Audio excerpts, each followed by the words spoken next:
All right, we are live, and this is PHU Dynasty Podcast, episode 40.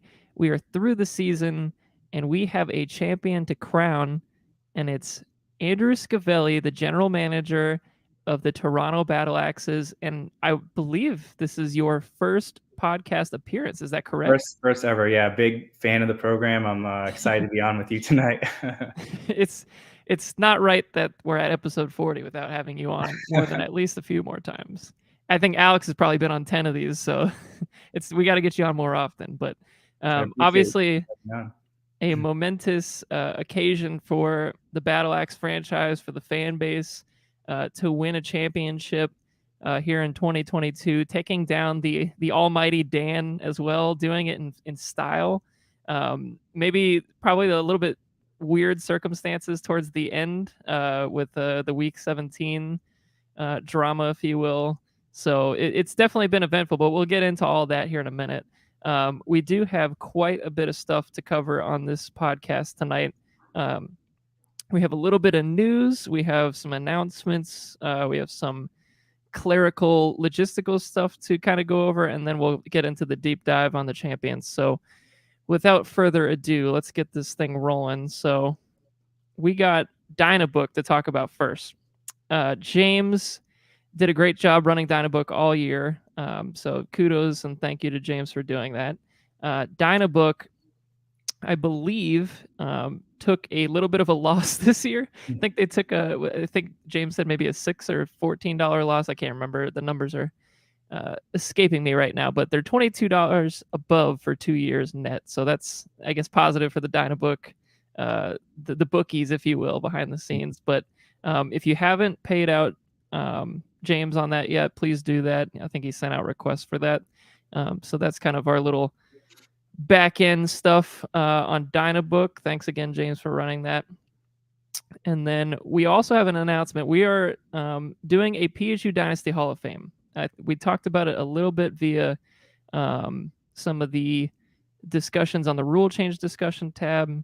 I've heard nothing but good things about people wanting to do this, so I figure we probably shouldn't even vote on this. Let's just go ahead and put it in.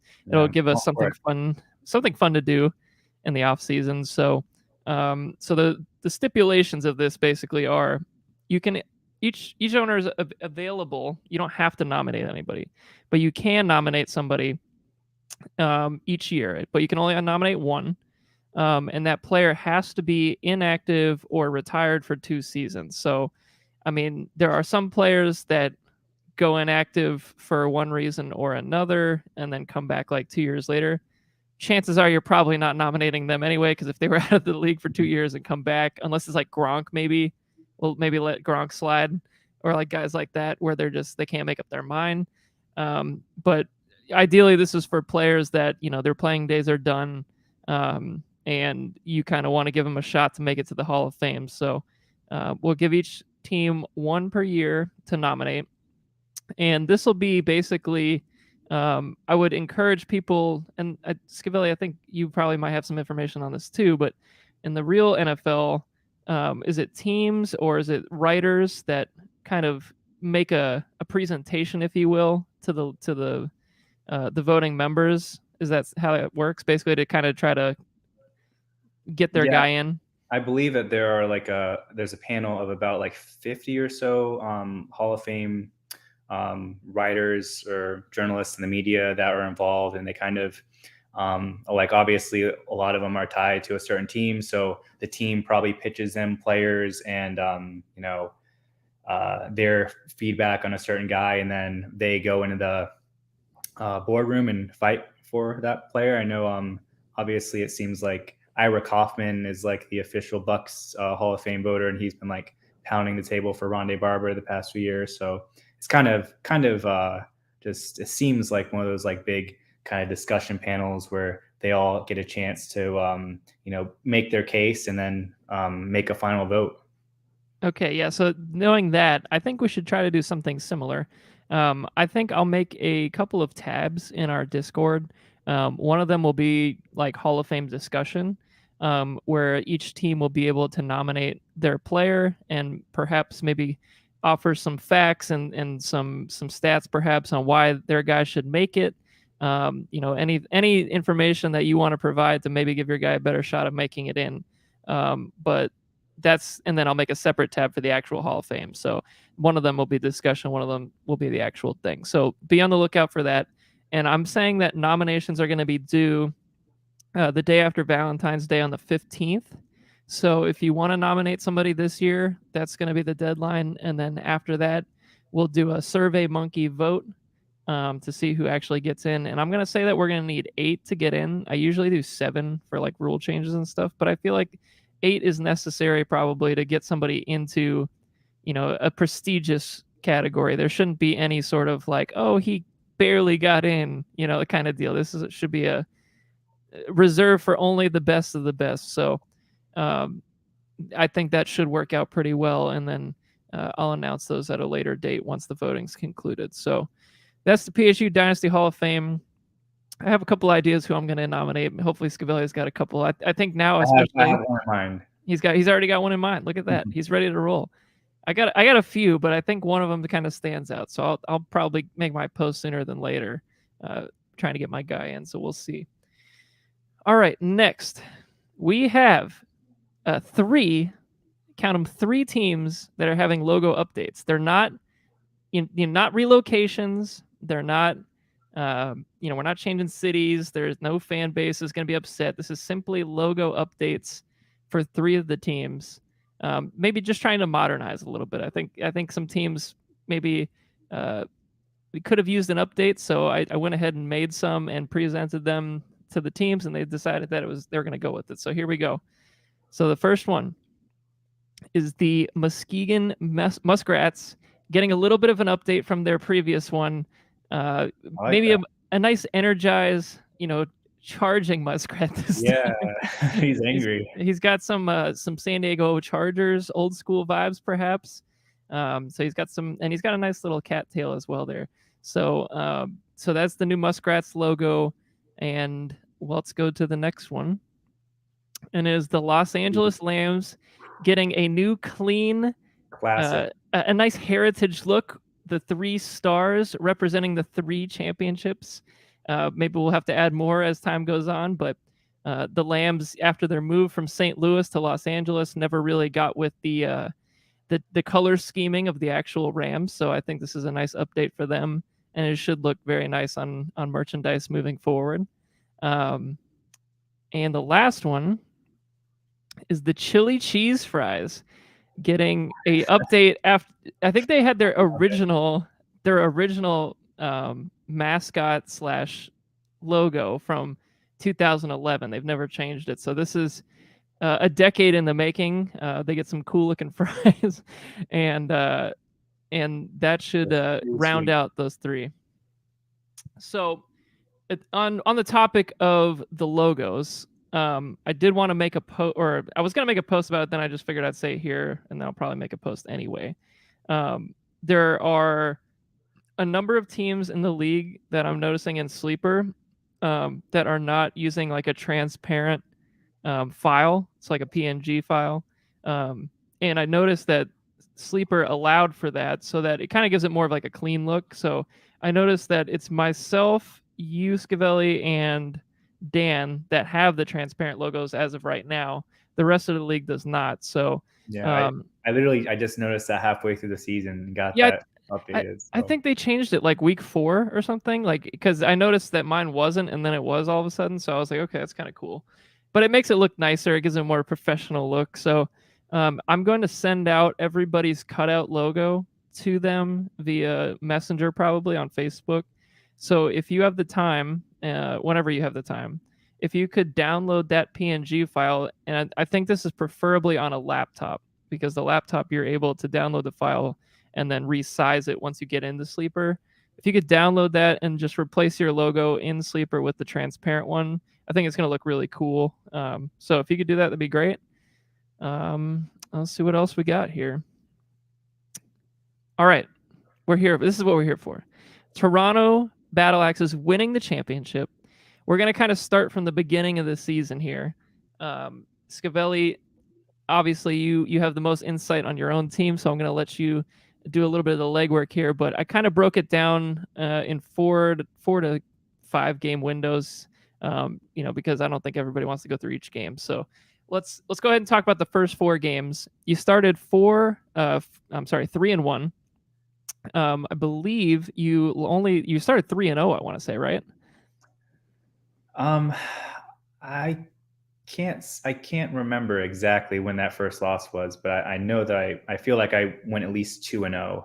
So I'll have to go back and take a look at the schedule here if I could find. Oh, no, I don't think it's going to let me go back. But yeah, I'll have to go back on the program and try to. Yeah, we'll clean that up. But 3-1 through 4 games, a pretty good start by all measures. I believe one of those was a sizable victory in the 180s, and then another one against the Muskrat fan base there, 145. I believe a close game against the Muskrats. You kind of took them down. It's always a close game. Yeah, but it was a high scoring one. I know that for sure. And then through 8 games, the Battle Axes went 6-2. So through 8 games, the season's looking very good. Then let's get to the end of the regular season here, finishing the season at 9-5. You had the 4th most points for, which is a very. I think we talked about this many times, but the point totals for our league were very close this year. So 4 is nothing to scoff at this year. And then also had the 2nd most points against. So not only were you scoring the points, you were taking a beating, only to be topped by me in points against. So what can you say about your team's regular season performance?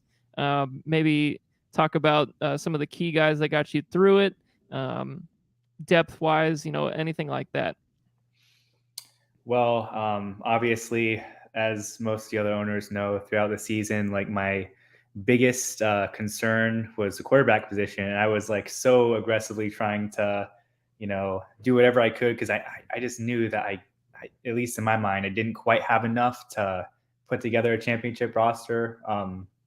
Because I mean everything else in terms of the trade I made with you in the offseason for Barkley, that really set up things like Adam Thielen, providing a little extra depth at wide receiver. And then, as we all thought, like Tom Brady was supposed to be that guy, didn't end up working out. And I was just kind of like going through a rotation of,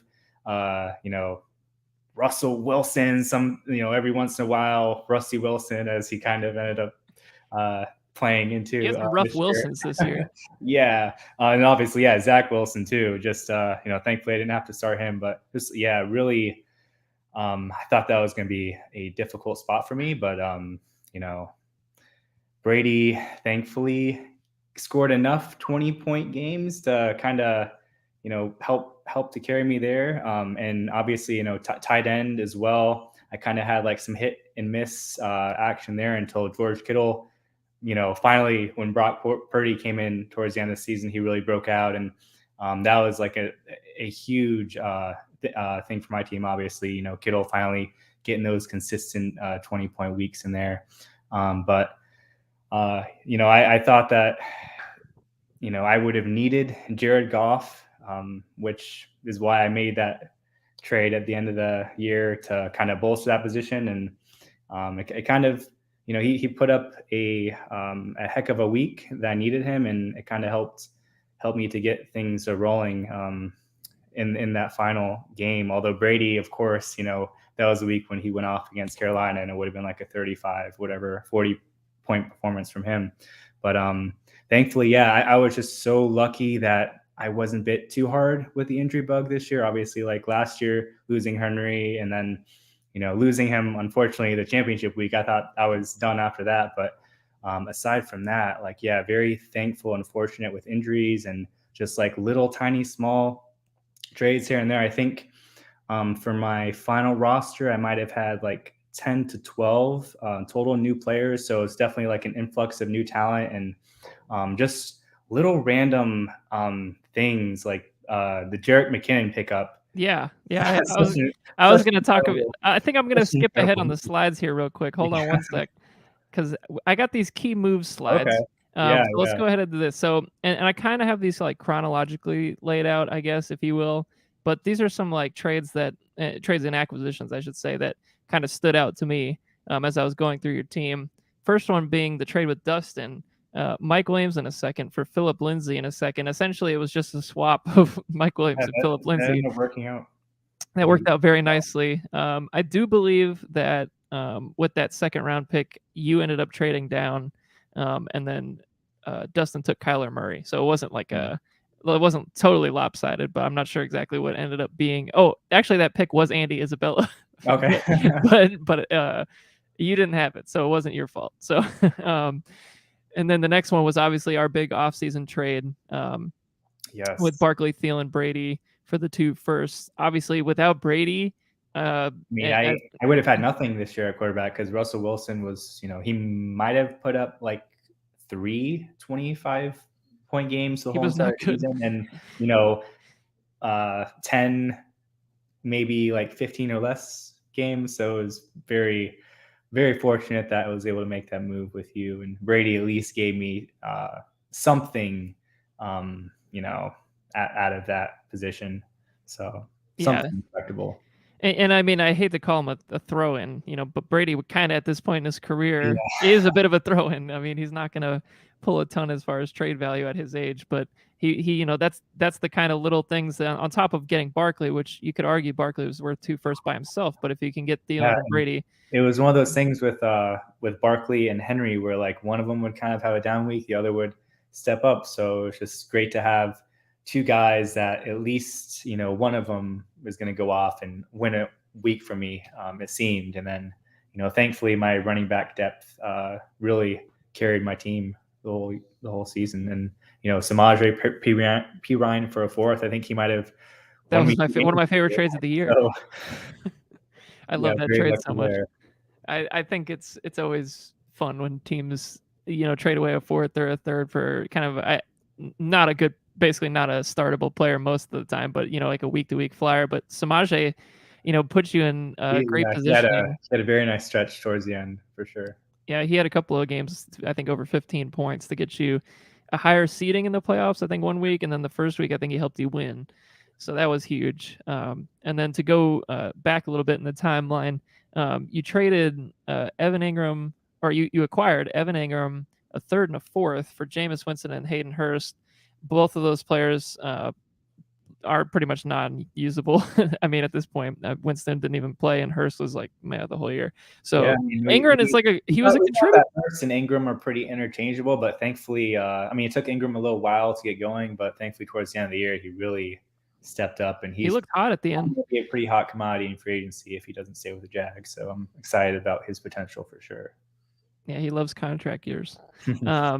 Yeah, and the 3rd and the 4th obviously are down the road, but just to get anything out of that is pretty sweet. And then I think honestly, it's weird to say it, but these next 2 are like the biggest probably moves of this team the whole season. I mean, Jerick McKinnon was dropped by Tibbs, I believe, on November 30th, and at the time it looked like a fine drop because he really wasn't getting involved. I mean, he was there, but he wasn't getting crazy usage. And as soon as he picked him up, he basically turned into LaShawn McCoy and just got all these receiving yards and receiving touchdowns, and ended up being huge for Jerick. Absolutely. I would have to say, like throughout the fantasy playoffs, I think he scored at least 1 touchdown in every game. He had multiple 2 touchdown games. It's just, I think in the last like maybe 4 or 5 games, he led at least running backs and touchdowns as far as I am aware. So. And you had Jamal Williams, who probably had the other one. There. Yeah, absolutely. So I mean, Jerick was. I mean, if we're gonna retire a jersey for the season, it would be Jerick's. I mean, he got you through a couple of weeks for sure. And then arguably the most shrewd move of the offseason, or not the offseason, but the in-season, I would say, is the Jared Goff trade in the playoffs. Obviously, there was an influx of trades during the playoffs this year. Kind of unfortunate I didn't use him in the right week. I should have used him like as soon as I trade for him, but I wanted to just kind of like sit back and watch. I think the semifinal week he scored well over 40. Let me get that number. Yeah, exactly. I think he had like 45 or something. Him or Brady. It was one of those I was looking at earlier. But it was pretty. Yeah, I think he had 32 against Carolina. I'm That's pretty hey, sure. that's nothing to scoff, nothing So, to scoff at. yeah. And then the next week he came back with, I think 28. So still two extremely solid performances, but Yeah. yeah, at least it just makes me feel more comfortable about my quarterback situation going forward. So I'm very excited to have Jared on my team. Yeah, Goff. I mean, Goff. Of course, we don't know what Brady's going to do, and then Russell is still, he could rebound too. So I mean, you have three guys that you can feel decent about heading into the draft, and of course, there's always more time to acquire. So, but that was a nice little move Yeah, and for not a lot of cost. not having to, because I was so ready to just like throw some first round picks on the table for, Jalen Hurts or just whoever, like whatever I could get. But I think Jared, just value wise, I couldn't be more thankful the way that played out. So Yeah, it's sad to see Marvin go, but sometimes Marvin is a proven he was guy a at throwing he in was a trades. cornerstone from that Russell Wilson trade that we It was did. a Russell Wilson, Nick Chubb. I think it was the Nick Chubb Yeah, trade. the Nick Chubb. Yep. That was a very large trade. Yes. All right. So those are the key moves. So let's go back and go to the playoff run here. And we kind of talked about some of these a little bit. We talked about McKinnon, and I have his numbers here. He dropped 26 on the Muskrats in the first week, and then as well as having Kittle dropping 21. Those two guys kind of propelled you into that victory against the Muskrats. Another close game against the Muskrats. I believe your first game of the season was close as well. I mean, Kittle really turned it on at the end of the year, honestly, right at the right time. You invested a lot to get Kittle at the time, I believe, and he's been hurt a lot. But it's really nice that he showed up in the playoffs, right? Oh, absolutely. Oh my gosh. Like, I was like throughout the last 2 weeks of the playoffs, I was very fortunate to be away on vacation in Hawaii with my family, and I had like very spotty like phone service connection and whatnot. But like I just remember like putting my phone away, and then like this is like right in the middle of the 49ers game, and I was like, I think this is when I played Justin, and I was like down by quite a lot, and then an hour later I checked my phone and Kittle went off for like 2 touchdowns. I'm like, oh my gosh, I was like screaming in the parking lot, like thank God for Kittle just stepping up the way he did throughout. Yeah, he had that huge game against the In the Bombers. regular season, he was so inconsistent, but just Yeah, it's a weird offense. I feel like the 49ers really. I feel like Purdy really likes him, so hopefully he'll, be able to stick with that starting role next year, and that'll be great for Kittle's future. Yeah, that's such an odd situation. I don't think I've ever really seen anything kind of like the Purdy showing up and going 5-0, and he's crushing it, and everybody's happy about it. And then they still have Trey Lance, so it's like, what are they going to do? But that offense it feels like somebody different goes off in that offense every week. It might be McCaffrey or Samuel or Ayuk or Kittle. It could be anybody. So it was nice that Kittle hit at the right time. In that game against the Bombers, both of your running backs hit on the same week. I know you're talking that they kind of picked one week or another. They actually decided to join forces for that week. I needed every week single 17 game that I could get. So that was cool. And then obviously in that win against the Lamppost, Jared Goff drops the 28 burger, matches the total. I think Allen had 27. So I mean, to get that acquisition for a fourth and Marvin Jones to match the point total from the number one quarterback all year, I mean, that's just what a move by the front office there to make that happen. And crazy enough, like I think potentially almost like my MVP of that week was sitting on my bench, Naeem Hines, because he took 2 kickoffs for a touchdown and negated 2 opportunities for Josh Allen to completely blow me out. So that was just very, very lucky all around. Like even my bench players like got in the action and made sure that things worked out okay. So yeah, you're just getting the talent ready for next year. That's all. You're trying out some young talent. And of course, Diggs being Diggs, did put up good numbers there in that makeup game, if you will. 17 points that really kind of pushed you over the edge. But I mean, McKinnon for 26, McKinnon for 17. I'm not 100% sure what he had in that game against the Bombers, but I'm pretty sure it wasn't like Yeah, nothing. I'm pretty sure he at least scored a touchdown. Let me check really quick. He may have had like 10 or something like that. I think I was looking for players that were Yeah, like he over. had about 10. He had 9.8. Yeah, So I mean, just nothing to scoff solid at. So, pickup, I guess. so let's go down to the overall roster. And on the left, I listed the players that started in the championship game, but the whole roster is here. I wanted to ask a couple of questions, maybe to kind of review the team as a whole for the season. Who would you say that your MVP for the season was? Got a Well, lot of choices. I would have to say, yeah, season long MVP. I'm probably going to have to give that to probably my best ever draft pick, Derrick Henry. I feel like Into the first round. he's just been so consistent, and he's kind of been like the face of my team since I've had him, and I'm thrilled that he was able to stay healthy and produce the way he did, and just happy that I finally won him a championship, because I'm not sure if I had him because it's been since 2015 or 16 since I won my last one. So yeah, sure your first one was 2012, your second one was 2015. But I think even in sure 2015, he may have been around, but that was also when they were sharing carries there in Tennessee with him and who's that little scat back, that Dion Lewis. And so I feel like he wasn't even really a factor, even for a few years. I feel like he was like a second or third year breakout. So yeah, I mean, obviously Henry was one of the best draft picks of our league's history. I mean, I think it was like 110 or 19. For me, at least in recent years, it was between like Henry and Nick Chubb, and of course the championship game, I lose Henry and my opponent, Chase. Yeah. So it's just like a total, it's like a total mess of what could have or maybe should have happened, but thankfully, just all lucked out, I guess. All right, so I think we should get to this next player, because I think it was a player that was probably discussed probably more than anybody else on this team, just in terms of his production and maybe talking about him in trades, is Christian Watson. I know that you and I had talked early in the season, kind of while Watson wasn't really doing anything, about a trade for him. And then I believe later on in the season, after he broke out, you were still talking with trades. So maybe give me some insight into Watson and where he's at now on your team. Yeah, absolutely. I love Watson coming out, just in terms of his measurables, the size speed combination, and then being native, I think, from Tampa. I think he went to one of like the local high schools around here. So I think so too.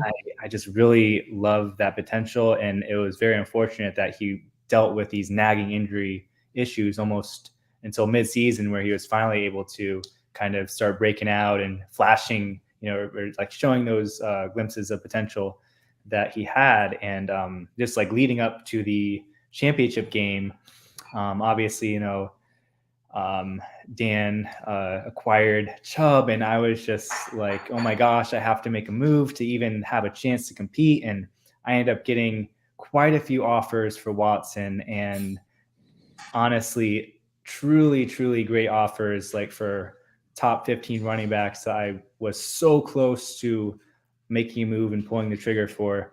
But I don't know. Part of me just wanted to hold on to Watson, and I think if I ended up making those trades, it would have actually knocked Jamal Williams out of my bench, and I'm not sure if I would have even had enough points to win ultimately. So I think being patient ended up working out in my favor, and I love the potential down the road for him.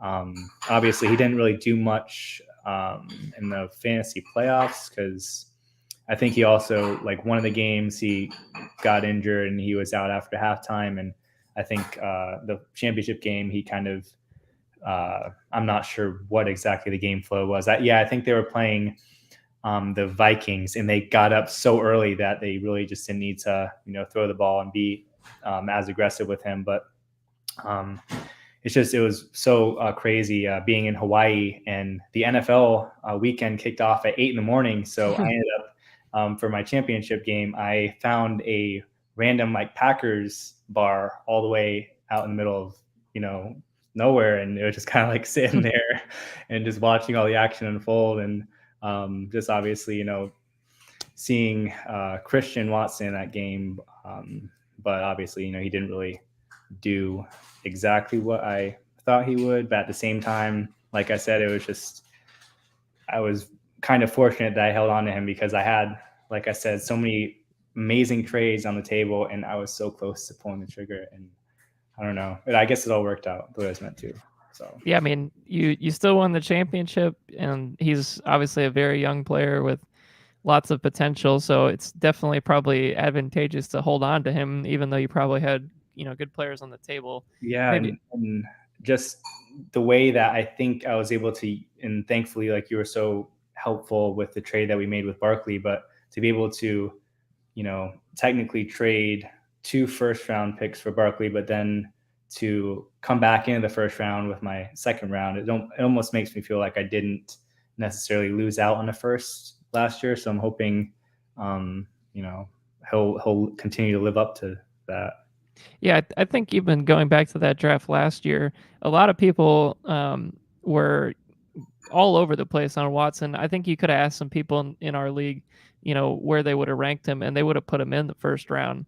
Towards that back end, I think I had him right at 10 on my board. So I mean, he's certainly a first round talent. So to be able to get him a little bit later and not feel like you missed out entirely, that was pretty sweet on your end. Yeah, And I mean, then it was either between him or Jahan Dotson, and I just hey, both worked out situationally, fine. like I didn't know how Carson Wentz or however the Redskins offense would, or sorry, the Commanders offense would function this year. So Yeah, I think they both those are two guys I was yeah, they pretty both scared played of. amazing. I was scared of both of them, honestly, going into the draft and even after the draft, and they both performed really well in their rookie season. So, making me eat a little crow. So I would argue that one of your I don't want to call him the MVP of the team, but maybe the surprise breakout player of the year is Jamal Williams. Would you Oh, agree with that? absolutely. I mean, I think just that kind of came out of nowhere to score 17 touchdowns and break Barry Sanders' single season touchdown record for the Lions. I mean, he was one of those guys that was like so hit and miss where like I didn't necessarily know, is this a week that I should be playing him, but like I felt like I played him enough and he performed in those games to help me win a few weeks for sure. I mean, when you have a guy that's like so touchdown dependent, it's just hard to know, but you have to trust, and thankfully he came through for me. Yeah, it's 1,066 yards, 17 touchdowns. He was RB7 on the year.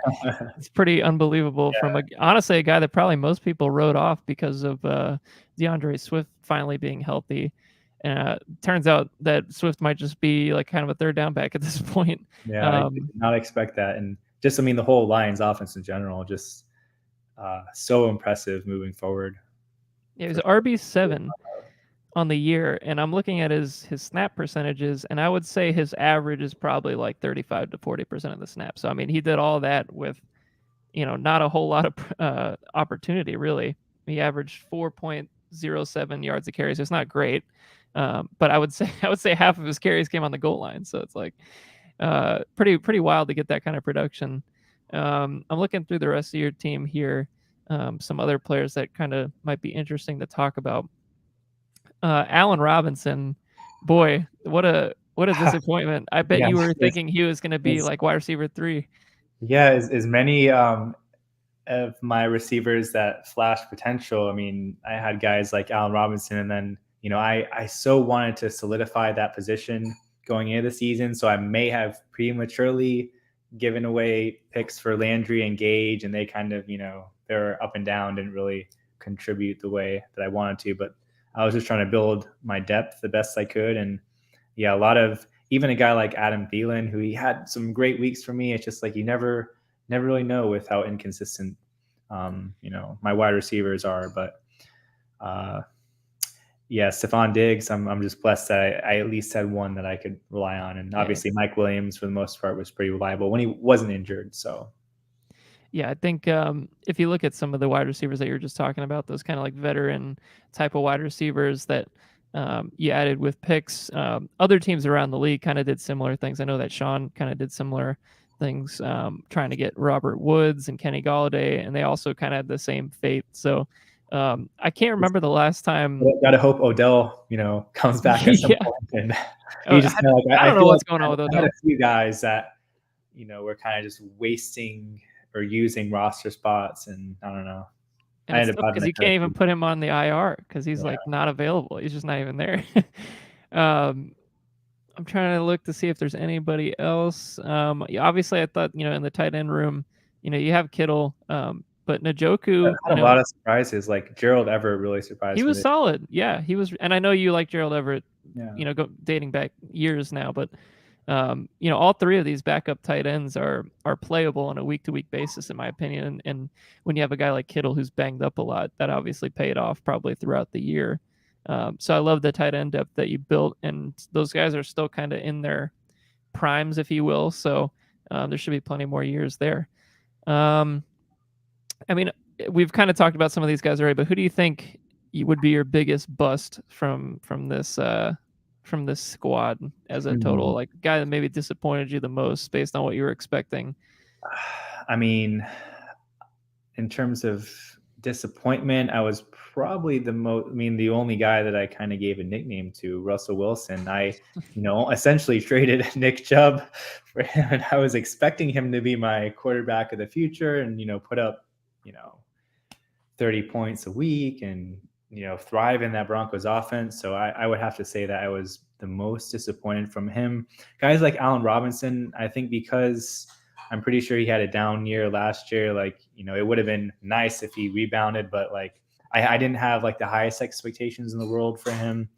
Um, I mean, Daryl Henderson was a first round pick, and I was just disappointed how he started off the year so great and then ended up just being on the street and not even playing. I couldn't believe That kind of that surprised that me. But narrative. in terms of just like totally didn't see it coming with all of the hype that he got in the offseason, it'd probably have to be a Rusty Wilson for sure. Yeah, I mean, Rusty Wilson.